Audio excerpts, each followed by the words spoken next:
Graças a Deus, irmãos. Como é bom estarmos na casa do Senhor, servindo o Senhor com alegria, entoando cânticos espirituais a Deus. E nesse momento, irmãos, nós vamos passar para a palavra. A mensagem dessa noite, irmãos, eu confesso a vocês, é uma mensagem meio dura. É uma mensagem um pouco difícil de pregar. Mas a palavra de Deus é sempre bem-vinda aos nossos corações. Amém, irmãos? Então nós não queremos apenas receber afagos do Pai, né? Nós temos que ouvir tudo aquilo que o Pai tem a dizer para nós. E dentro dessa visão, a gente está seguindo uma sequência de mensagens na carta de Paulo aos Romanos. E da última vez, nós pregamos o capítulo 1 até o versículo 16. E hoje a gente vai dar continuidade numa segunda parte dentro do capítulo 1, a partir do versículo 18.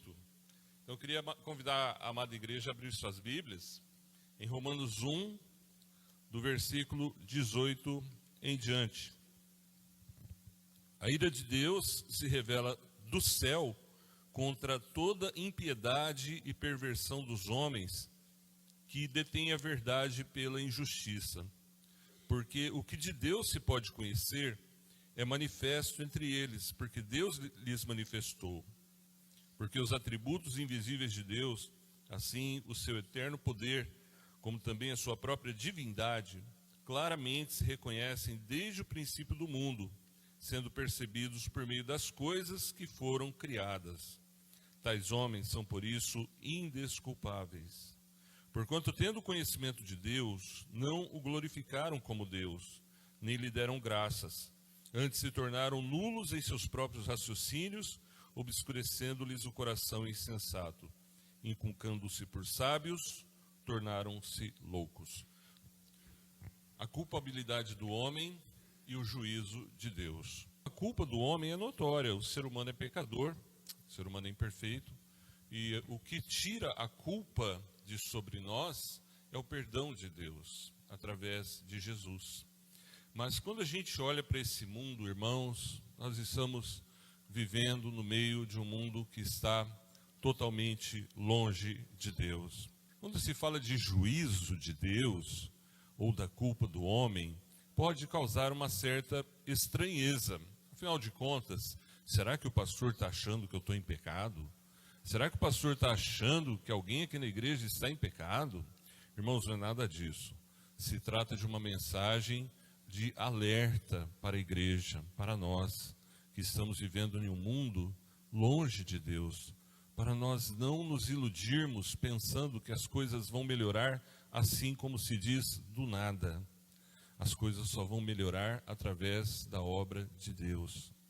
E uma mensagem também de alerta, irmãos, para que cada um de nós vigie e ore, para que não entremos em tentação, seja ela qual for. Porque a palavra de Deus nos alerta que o nosso espírito, ele está pronto para ir para o céu. Já fomos lavados pelo sangue de Jesus. Ou seja, quem está pronto é quem já foi lavado pelo sangue de Jesus. Por isso que a palavra de Deus, o espírito na verdade está pronto, mas a carne é fraca. Ou seja, nós somos humanos e podemos cair em tentação. E por isso que também o Senhor Jesus nos ensina a orar dizendo: e não nos deixes cair em tentação, mas livra-nos do mal.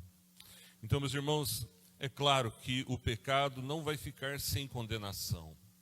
A divina e justa retribuição de Deus, que é o juiz eterno, e a sua reação pessoal provocada pelo mal do homem, se revela desde os primórdios. E isso significa que o julgamento divino não se limita somente ao futuro, lá quando a pessoa morrer e for prestar contas a Deus. A aversão de Deus ao pecado, irmãos, já se manifesta no mundo. E os efeitos da sua ira já são visíveis desde agora. Eu acabei de ler aqui uma frase que está na Bíblia de Genebra, dentro desse texto de Romanos. O que ocorre, irmãos, que o nosso Deus é santo. E dentro da sua santidade e perfeição, Ele não tolera o pecado. Mas o pecado entrou na raça humana. O ser humano é pecador. E muitas vezes, irmãos, nós poderemos até incorrer no risco de nos perguntarmos assim: mas por que Deus permite isso? Talvez até inconscientemente, né? Por que Deus permite essas coisas acontecerem? Olha quanta coisa esquisita, quanta coisa feia nesse mundo de hoje, nesse mundo chamado mundo moderno.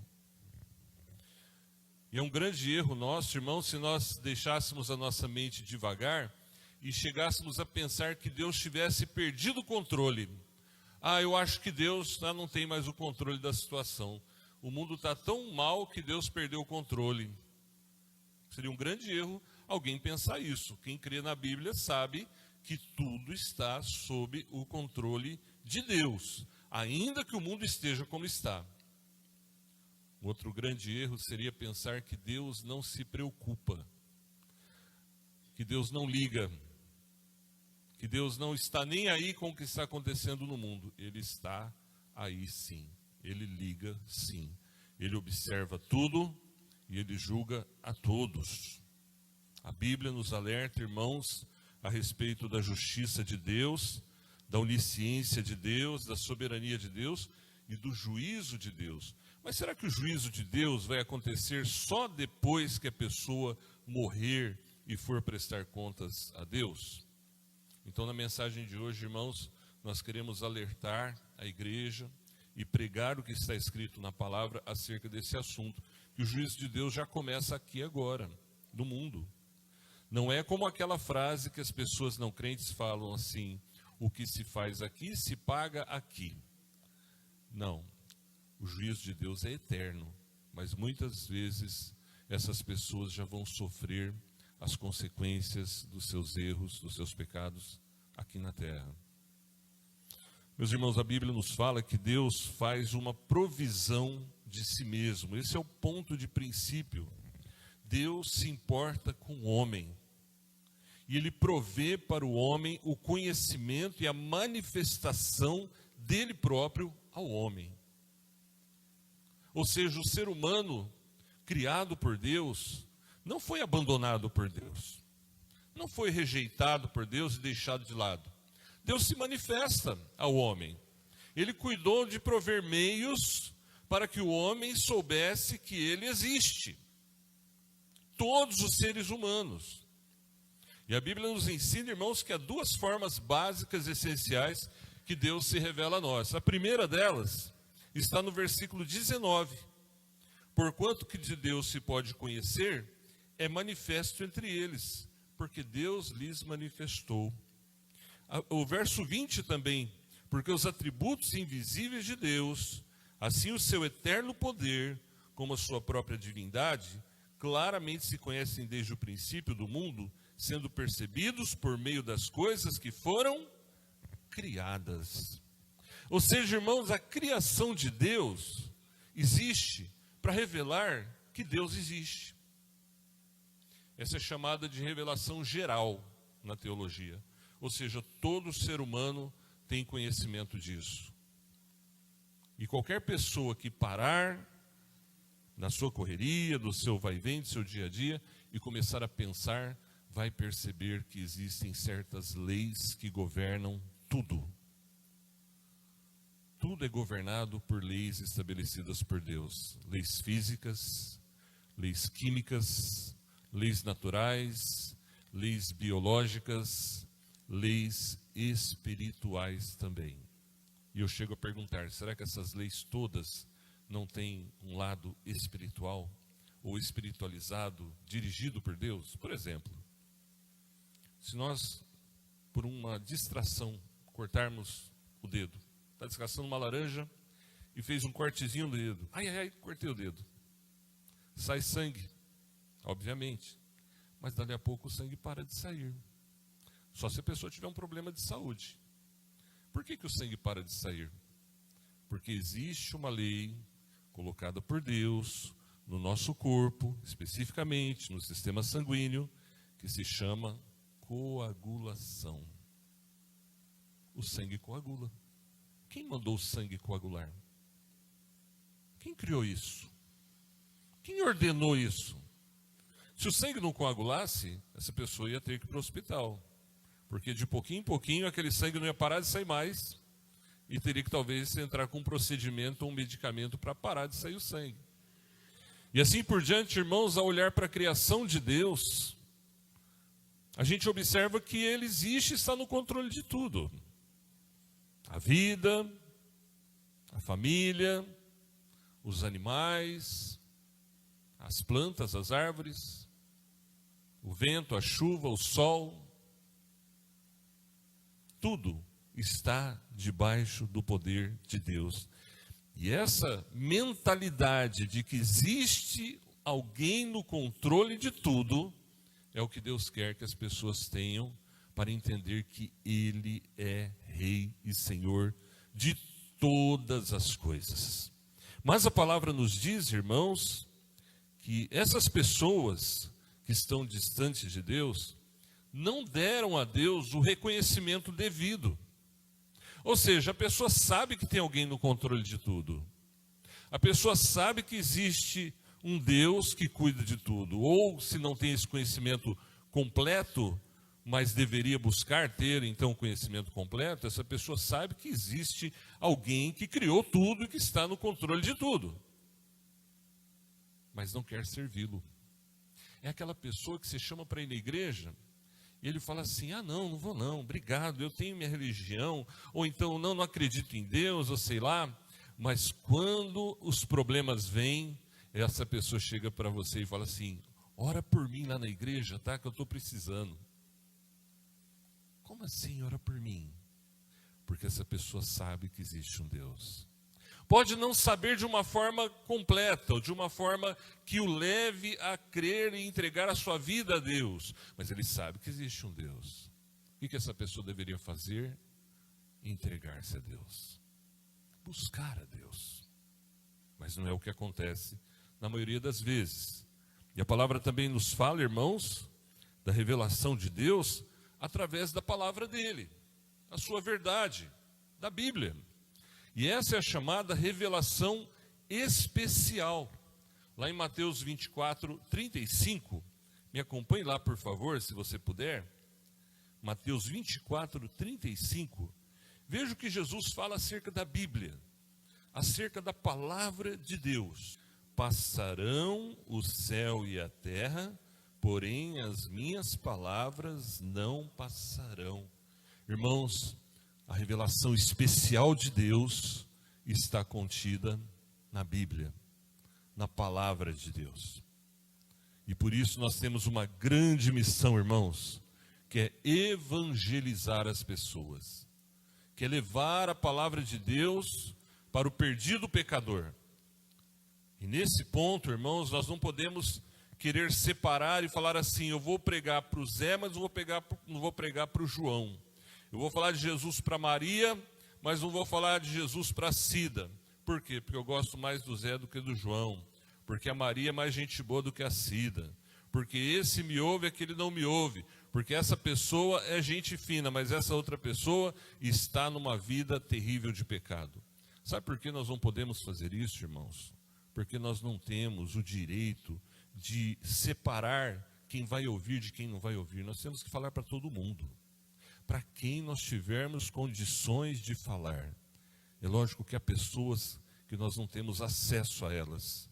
Então vamos falar de Jesus para as pessoas a quem nós temos acesso. Amém? Para as pessoas que Deus permitir que a gente fale. Porque a gente, ao olhar para o mundo perdido, a gente tem uma aversão. Uma aversão natural. E dá vontade às vezes de ficar longe. Longe do drogado, longe da prostituta, longe da pessoa libertina, longe da pessoa que briga com os pais, que xinga a família, que bate no pai e na mãe, longe dos bares. Como é desagradável às vezes chegar perto dessas pessoas, porque eles xingam, eles falam mal de Deus, eles falam mal da igreja. Mas, irmãos, Jesus foi atrás dessas pessoas, irmãos. Então não vamos ter uma aversão natural e deixar isso ficar no coração, não. Vamos orar por essas pessoas, irmãos. Talvez você tenha na sua família pessoas problemáticas. Talvez você chore por essas pessoas e ore e clame a Deus. Está certo, tem que orar mesmo. E se vierem as lágrimas, chore mesmo aos pés do Senhor, clamando, Senhor, liberta fulano de tal, traz para para a tua presença, porque Deus pode fazer isso, irmãos. Mas a nossa tendência natural é querer nos afastarmos dessas pessoas. Porque olha a reação dessas pessoas. A reação humana à presença de Deus, à palavra de Deus, irmãos, é que eles se opõem aos planos de Deus. Eles se opõem a Deus naturalmente. Eles blasfemam contra Deus. E muitas vezes até lutam contra a palavra de Deus. Versículo 18, lá de Romanos 1, vai dizer isso para nós. Romanos 1,18, que a ira de Deus se revela do céu contra toda impiedade e perversão dos homens, que detêm a verdade pela injustiça. São pessoas que preferem o errado, preferem aquilo que desagrada a Deus. Você fala de Deus, eles dão risada, eles zombam na cara da gente. Falam mal de igreja o tempo todo. Falam mal da Bíblia. E a Bíblia é odiada, é desprezada por aqueles que não suportam a pregação do Evangelho. A palavra de Deus incomoda muitas vezes.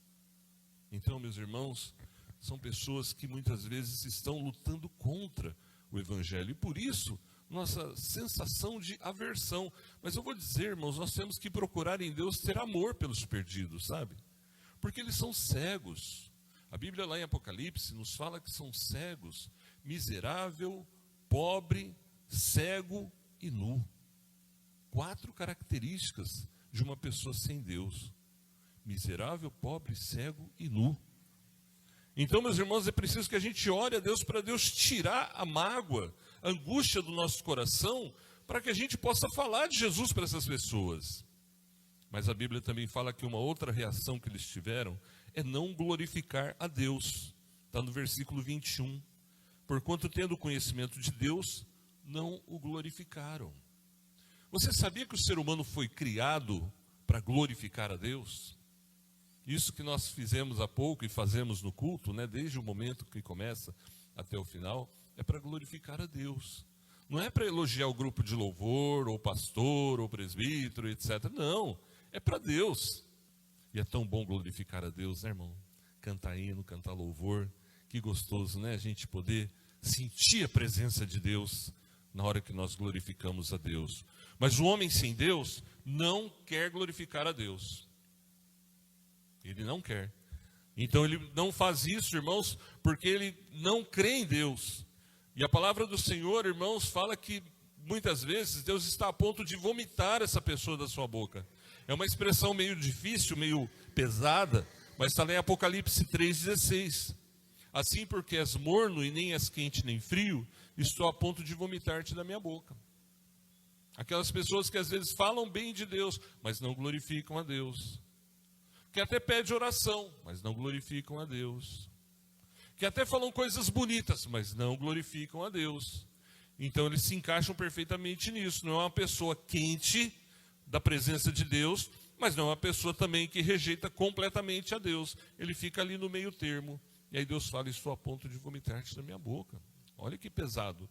Lá em Isaías 29:13 também, olha como o Senhor nos fala ali. Vamos abrir lá?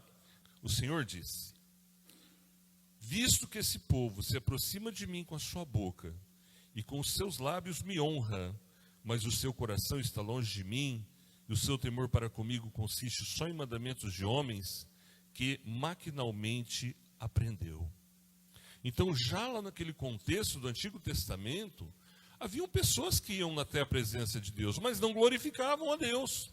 O coração estava longe de Deus.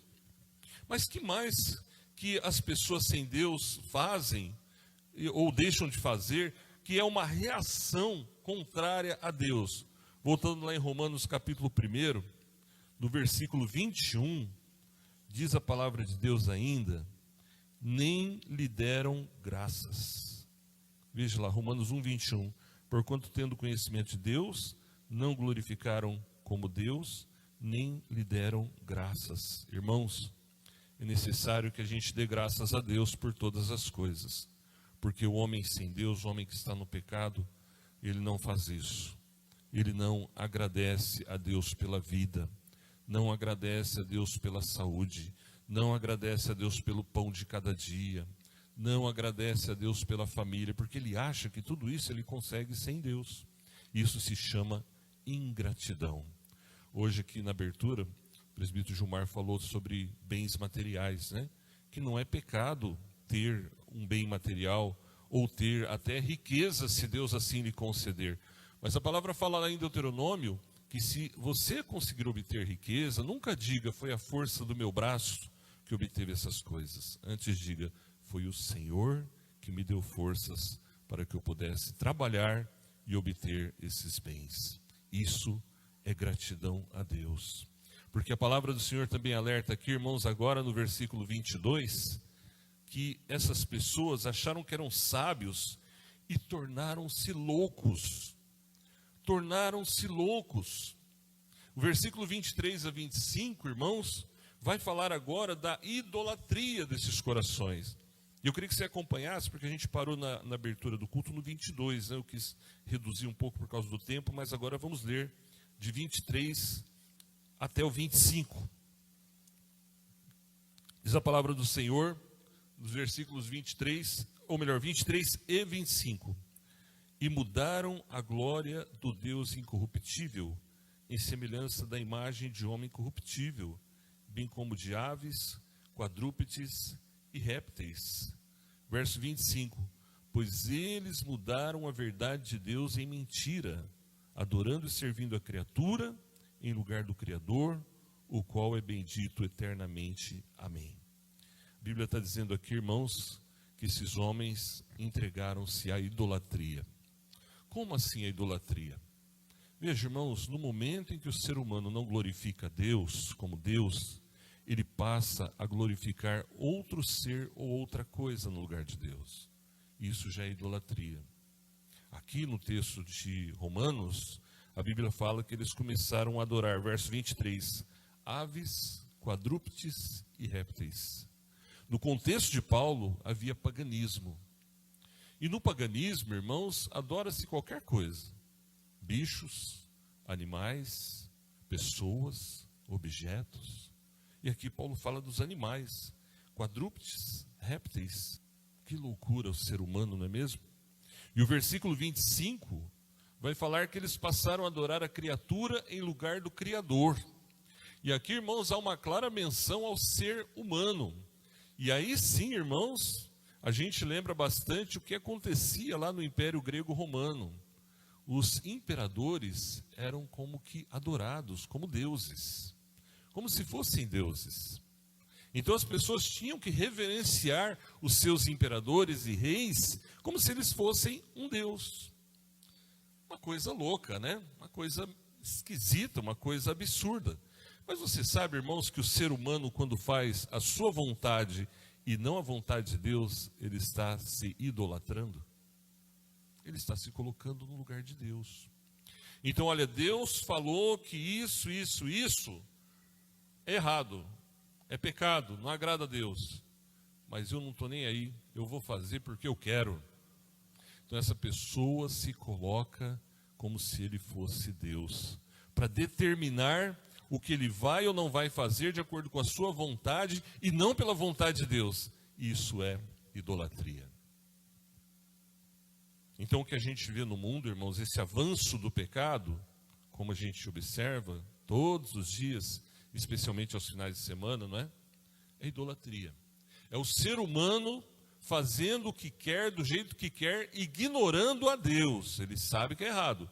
Ele sabe no seu íntimo que certas coisas não se faz, mas ele vai lá e faz assim mesmo, porque ele não honra a Deus. E aqui a palavra de Deus vai nos alertar, irmãos, acerca da condenação de Deus. Partindo para o final, Deus repete 3 vezes aqui no texto de Romanos, Deus os entregou. 3 vezes Deus os entregou. Qual é a condenação que Deus impõe sobre a humanidade, então, irmãos? Essa humanidade que rejeita Deus, que humilha Deus, que desobedece a Deus, que se rebela contra Deus. Como que Deus impõe o seu juízo dentro desse contexto que a gente observa hoje, aqui e agora? Irmãos, a forma mais comum de Deus julgar o mundo é deixando as pessoas seguirem o seu caminho. É a forma mais comum e natural que a gente observa o tempo todo. Ah, você quer fazer isso? Então vai. E terrível coisa é quando Deus entrega essa pessoa à sua própria vontade. É o que a gente observa no mundo. Por que o pecado está avançando? Porque Deus já está julgando o mundo, permitindo que as pessoas façam o que querem. E aqui, irmãos, 3 versículos que mostram que Deus entregou o mundo à sua própria vontade, por isso que o mundo está como está. 3 versículos que mostram que Deus entregou essas pessoas e deixou que eles vivam e façam o que quiserem, e as consequências naturalmente virão sobre eles.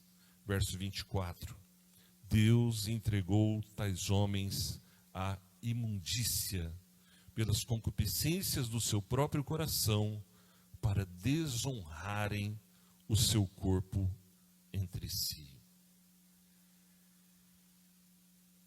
O corpo que a pessoa tem, irmãos, esse corpo que nós temos, não é nosso, é de Deus. O dever de cada um de nós e cada ser humano é honrar a Deus com o seu corpo. Porque todo o pecado é cometido através do corpo. Mas através do corpo também a gente honra a Deus.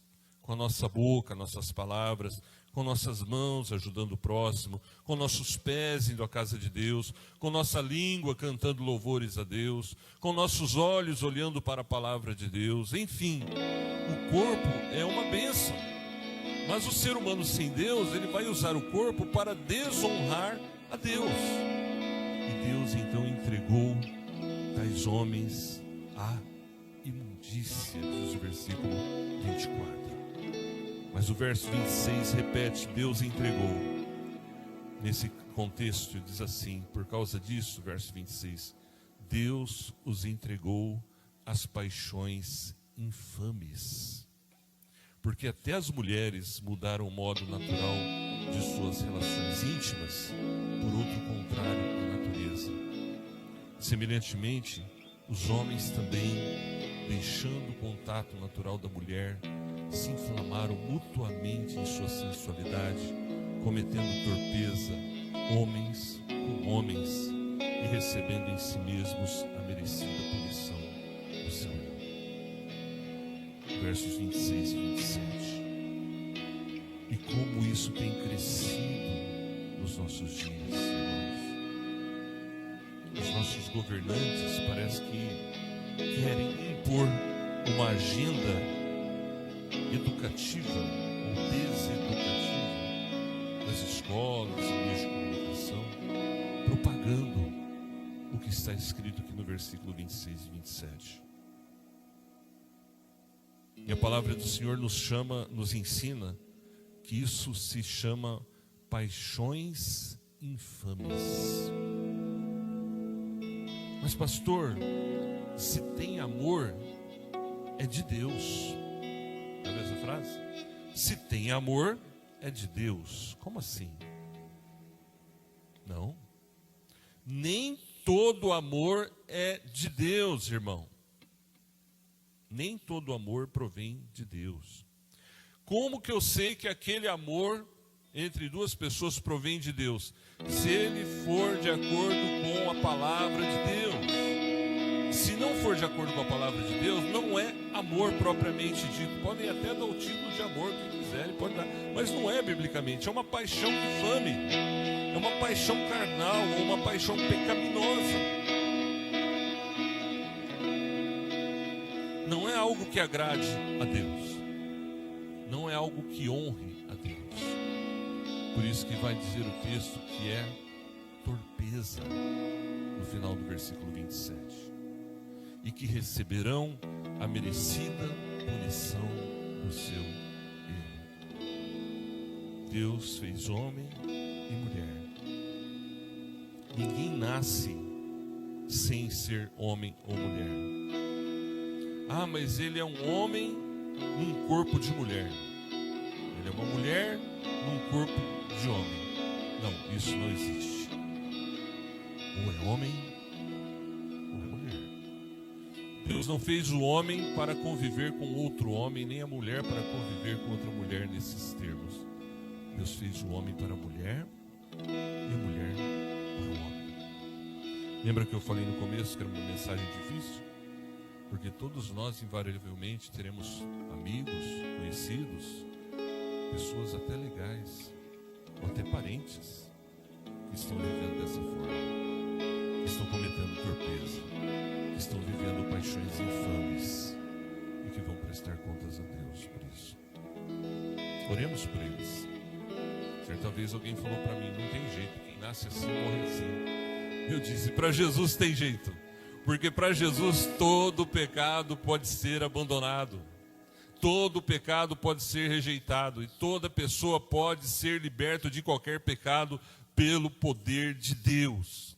Esse é o Evangelho, irmãos, e nós não vamos parar de pregar o Evangelho.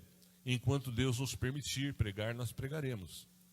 E o último Deus os entregou, versos 28 a 32.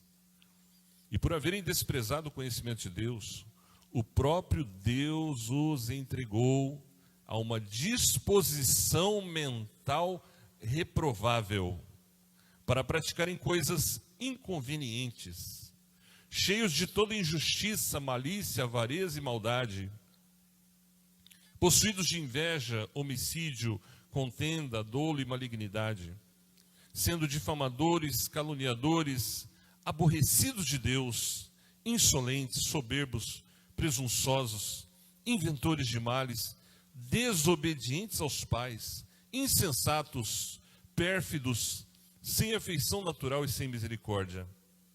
Ora, conhecendo eles a sentença de Deus, de que são passíveis de morte os que tais coisas praticam, não somente as fazem, mas também aprovam os que assim procedem. Texto pesado, né? Mas nós temos que falar, porque está na palavra, e aqui nós pregamos a palavra, irmãos. Irmãos, o que isso tem a ver conosco? Eu já mencionei no início da mensagem acerca da nossa obrigação de evangelizar as pessoas. Mas você e eu, irmãos, temos que buscar sempre vencer o mal através da palavra de Deus. Porque a culpa, ou a culpabilidade, é o não reconhecimento da manifestação de Deus ao homem. E João 3 diz que tudo foi criado por Deus, e sem Deus nada do que foi feito se fez. Ou seja, irmãos, Deus criou todas as pessoas para glorificarem a Deus. Como se livrar da ira vindoura? Como se livrar do juízo de Deus? Isso serve para nós, como também para as pessoas com quem nós vamos falar. Lá no Salmo 119, versos 10 e 11, diz a palavra: de todo o coração te busquei, não me deixes fugir aos teus mandamentos. Guardo no coração a tua palavra, para não pecar contra ti. Busque a Deus, irmão. Clame a Deus, busque a palavra, coloque a palavra dentro do coração, busque os mandamentos de Deus, para que você não peque contra Deus. Pastor, mas é tão difícil vencer esse mal que é em mim, o pecado, a maldade, a incredulidade, as dificuldades humanas. Pois então Jesus nos chama lá em João 14,6 a irmos até Ele. Ele diz: eu sou o caminho, a verdade e a vida, e ninguém vem ao Pai senão por mim. Você quer realmente ser abençoado por Deus, meu querido? Então busque Jesus, Ele nos conduz ao Pai. E finalizando, irmãos, lá em Mateus 11, de 28 a 30, Jesus diz: vinde a mim, todos vocês que estão cansados e oprimidos, e eu vos aliviarei. Tomai sobre vós o meu jugo e aprendei de mim, que sou manso e humilde de coração, e encontrareis descanso para as vossas almas, porque o meu jugo é suave e o meu fardo é leve. Que Deus te abençoe, meu irmão, minha irmã. Nessa luta contra o mal que há no mundo, nós temos que ser fortes. Não podemos odiar o pecador, Nós temos que amar o pecador como Jesus amou. Amar que jeito? Odiar que jeito? Odiar é deixar de orar para essa pessoa. Odiar é deixar de falar de Deus para essa pessoa. Amar é tentar conduzi-lo a Cristo. Amar é interceder, pedindo que Deus toque naquele coração. E você possa fazer isso por todos aqueles que você identificar. E a palavra do Senhor nos diz: aquele que pensa estar em pé, veja que não caia. Vamos orar? Feche os seus olhos, meu irmão, minha irmã. Vamos ficar de pé na presença do Senhor? Queria que você gastasse aí 5 a 10 segundos orando pelas pessoas que você lembrou hoje na mensagem. Às vezes a gente pensa, né? Essa mensagem fulano de tal poderia estar ouvindo. Mas era para a gente ouvir, irmãos. Mas sim, há pessoas que nós amamos e que estão muito longe de Deus, que estão afundados no lamaçal do pecado, como nós lemos hoje. Mas Deus pode salvá-los. Deus pode libertá-los. Por eles agora. Interceda. Coloca silenciosamente, coloca diante de Deus, pedindo: Senhor, toca naquele coração, onde quer que esteja. Não permita que essa pessoa se afunde ainda mais, mas traz ele para a tua presença, traz ele para a tua casa, traz ele para ti. Prepare uma oportunidade, Senhor, que esse irmão, essa irmã possa falar do Senhor para essa pessoa. Talvez no trabalho, na escola, na família. Prepara um momento oportuno, Senhor, para que esse irmão, essa irmã possa convidá-la para vir à tua casa, ouvir a tua palavra. Pai, nós cremos que o Senhor tem poder para salvar qualquer pecador. Nós cremos que o Senhor tem poder para abrir os olhos, ó Deus, daquele que está, mesmo que seja numa situação de calamidade espiritual, longe do Senhor, afundado, ó Deus, distante, Senhor Deus, afundado na lama do pecado. Senhor, tem misericórdia daqueles que, ó Deus, nós temos contato e nós podemos falar do Senhor. Prepara essas oportunidades, ó Pai. Pai, eu oro também pela igreja, pelos irmãos e irmãs, especialmente os jovens, ó Pai. Livra do pecado, Senhor. Livra das amarras, das angústias que Satanás está tentando colocar sobre eles para destruí-los, ó Pai. E abre a mente e o coração da igreja para entender, ó Deus, que a tua palavra é viva, é poderosa, é eficaz e não muda e nem mudará, porque o Senhor é o mesmo ontem e hoje eternamente, e a tua palavra não passará. Em nome de Jesus, amém.